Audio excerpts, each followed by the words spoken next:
Pronto aí, pessoal? Bora lá então? Primeiramente, boa noite a todos. Quero desejar a vocês as boas-vindas. Vocês estão chegando na escola agora, né? Só acho que eu te perdi em algum lugar. Academia. Da academia então. Mas eu já estive aqui também, Já esteve já? 6 anos atrás, só que eu não terminei. Começou parando. 6 anos eu estava aqui. Na verdade, eu estou aqui desde 2008. 2024. Eu sou de humanos. Não sou bom de conta. 2008 para 2024, 16 anos. Aqui no Frigide. Manhã e noite. Então, provavelmente você teve aula comigo já também. Então, sou o Pedro, professor de filosofia, e vamos trabalhar esse conteúdo aí no primeiro ano EJA com vocês, na educação de jovens e adultos. Vocês já ouviram falar de filosofia? Você já? Você sabe o que significa filosofia? Filosofia é uma palavra de origem grega. Na verdade, é a junção de duas palavras gregas. Philo, do grego philia, e sofia.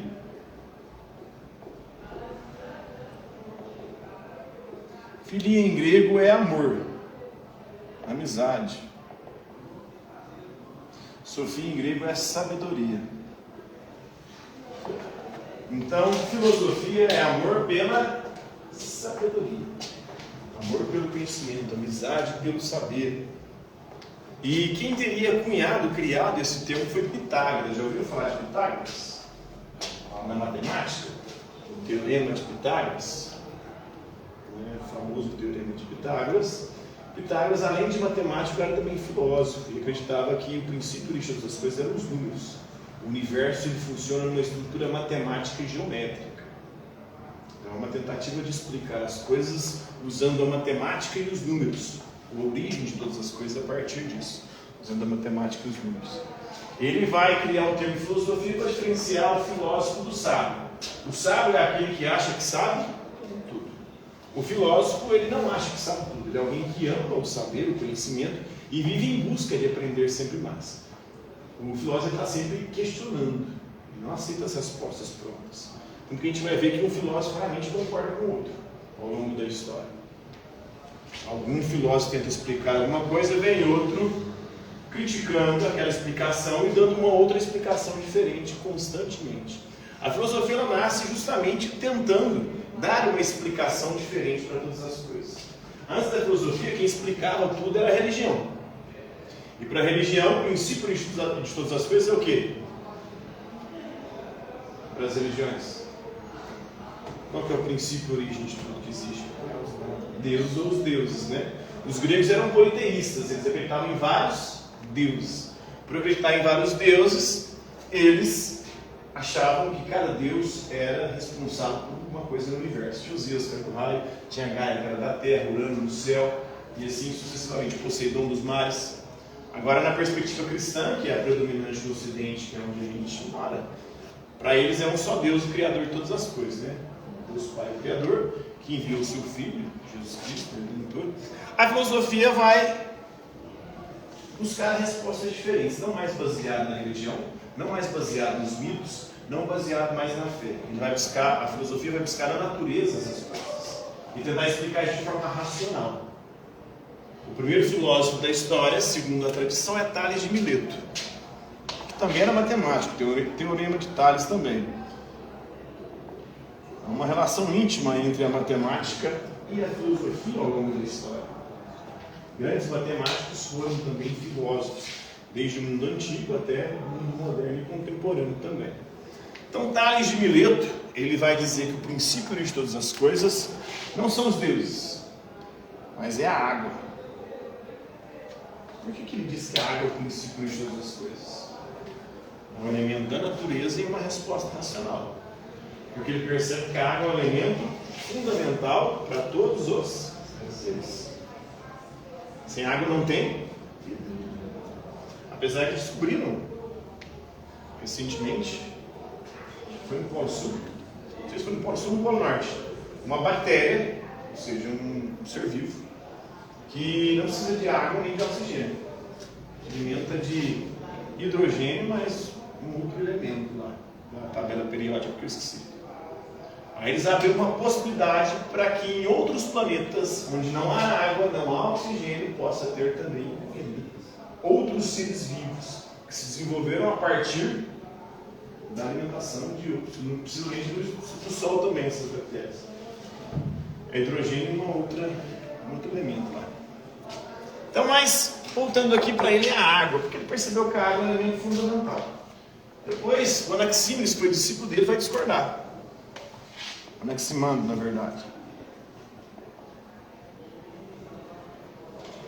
Ele vai depender que é o ápero.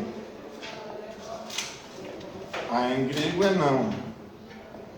Pero em grego é limite. Então, para ele, o ilimitado é o princípio de todas as coisas. Para ele, a água é importante, mas é um princípio limitado. Como é que um princípio limitado poderia dar origem à infinidade de coisas que existem? Aí eu discordo com o mestre Tales, vai falar que não. É o ápero. Algo ilimitado. Somente algo ilimitado poderia dar origem a todas as infinidades de coisas que existem no universo.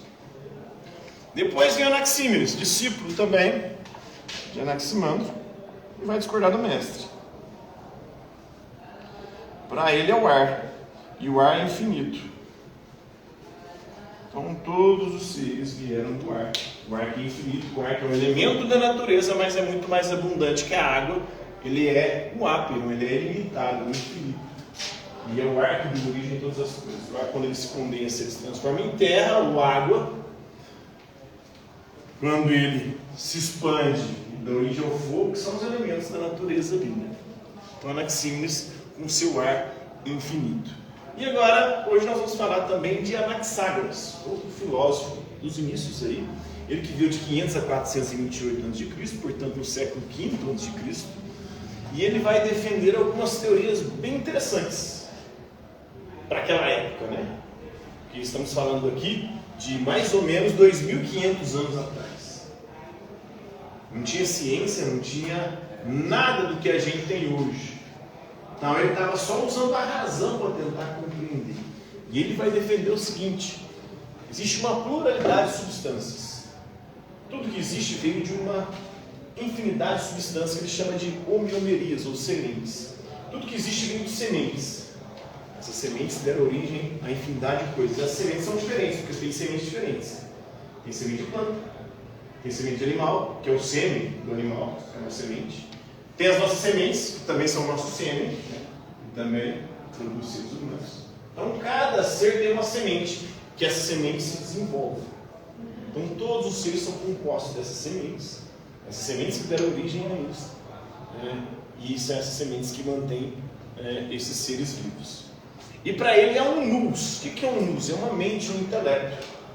Há uma inteligência que rege essas sementes do universo, fazendo elas originar todas as coisas que existem. Então esse nous aqui seria uma espécie de Deus, né? Mas ele não chama de Deus, ele chama de uma inteligência superior que dá ordem para o caos do universo, para a desordem. O universo antes ele era uma desordem total. Aí vem essa inteligência, essa mente, esse intelecto, e organiza esse caos, dá origem às sementes e cria todos os seres. Então essa é a cosmogonia dele. Gonia em grego é nascimento. Cosmo em grego é o universo. Então como que nasceu o universo? Uma inteligência pegou o caos primordial e deu ordem para esse caos, transformando esse caos em cosmos. Cosmos é ordem também. Deu ordem e criou as sementes que passaram a compor todos os seres. As sementes dos vegetais, dos minerais, dos animais e dos seres humanos. Então foi ele que deu ordem para o universo, né? Essa inteligência, esse nous, essa mente, esse intelecto. Ele vai defender que tudo é matéria e toda matéria vem de sementes. E essas sementes, elas excitam os nossos sentidos e permitem a gente conhecer essa matéria.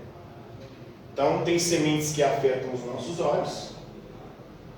Os nossos olhos captam as sementes através da luz, né? Outras sementes a gente capta com os ouvidos, com o som. Então, mesmo a visão, a audição, ela está captando constantemente o olfato, né? O cheiro, o paladar, o toque. Então, quando os nossos sentidos entram em contato com o mundo, acontece a percepção. A nossa percepção capta a semente das coisas e aprende a diferenciar essas coisas. Então, é assim que nós conhecemos o mundo, segundo ele, através dessa percepção, com os nossos sentidos, os 5 sentidos: visão, audição, tato, paladar e olfato. Com os sentidos nós captamos as sementes e aprendemos a distinguir as coisas, compreendê-las, diferenciá-las e conhecê-las. Ele sofreu algumas críticas, por exemplo, Platão. Platão discordava dele. Platão dizia que a sua teoria das homeomerias era muito vaga, essas sementes, era algo meio sem sentido, na perspectiva de Platão. Apesar de que seu legado vai influenciar outro grande e importante filósofo grego, que foi Aristóteles. Aristóteles vai ser um defensor do conhecimento dos 5 sentidos. O Platão não acreditava muito nisso aqui não, porque para ele, para Platão, os sentidos eles nos enganam. Não podemos confiar no conhecimento que vem dos sentidos. A visão ela nos engana. Quem nunca se enganou com a visão? Cumprimentou alguém achando que era uma pessoa conhecida e não era? Já teve a sensação de tinha alguém te chamando, não tinha ninguém te chamando? Já tinha um cheiro, né? Por exemplo, aqui vocês estão começando agora, né? Mas direto acontece, você sente o cheiro daquele lanche, aí você acha que uma coisa chega lá é outra, né? Não é aquele lanche que você está baixando. A indústria hoje alimentícia, a maior parte dos alimentos que a gente consome hoje é de sabor artificial, para enganar o nosso paladar. E o próprio tato também. A gente precisa do auxílio de outros sentidos para poder distinguir os objetos, né? Então Platão não concordava muito com essa crença de que os sentidos são a fonte de todo conhecimento, que era o que defendia Anaxágoras, né? Então ele nasceu na Jônia. A Jônia é o berço desses 3 filósofos aqui de Mileto. Mileto é uma cidade da região da Jônia. A Jônia, na época, pertencia à Grécia. Hoje a Jônia é a Turquia.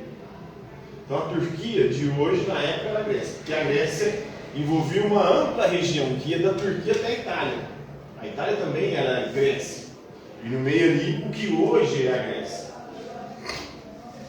Então, ele desempenhou um papel-chave na transformação de Atenas em um centro mundial da filosofia e da investigação científica daquela época, né? Atenas, que é a principal, mais famosa das cidades gregas, né? Fundamentais para o seu pensamento foram concepções sobre o mundo material. Tudo é matéria e essa matéria é composta de sementes. A sua cosmologia, seu estudo do cosmos, do universo, da ordem desse universo e como é que ele nasceu de uma mente, de um intelecto, chamado em grego nous. Ele concluiu aí que tudo no mundo material é composto de uma pequena parte de todo o resto. Essa pequena parte são as homeomerias ou sementes. Do contrário, não poderia ter se originado, né? Então tudo originou dessas sementes, as sementes se desenvolvem e geram todos os seres. Ele foi condenado à morte. Olha só como é que acontecia no mundo antigo, né? Por impiedade, por criticar a religião da época e por defender que o sol era uma rocha de fogo. Na época eles achavam que o sol era uma divindade, um deus. Inclusive com o nome, para os gregos esse nome do deus do sol é o deus Hélio. Por isso, heliocentrismo. Heliocentrismo é a teoria que defende que o sol é o centro do universo. Que a Terra que gira em torno do sol e não o sol que gira em torno da Terra. Porque em grego é o sol. Então, porque ele defendeu isso, ele foi condenado à morte, mas ele fugiu. Passou os anos finais da vida dele no exílio, foragido. Outro filósofo vai ter a mesma sorte. Na verdade, você condenado à morte vai tomar um veneno chamado Esse fugir é qual? Você falou? o Anaxágoras. Anaxágoras. Você está falando só dele lá. Isso, agora eu estou falando dele. Toda essa teoria aqui é dele. Tem esses 3 primeiros aqui para a gente entender como que surge a filosofia. Primeiro Tales, segundo Anaximandro, terceiro Anaxímenes. O Anaxágoras é esse, que defende que tudo veio de sementes.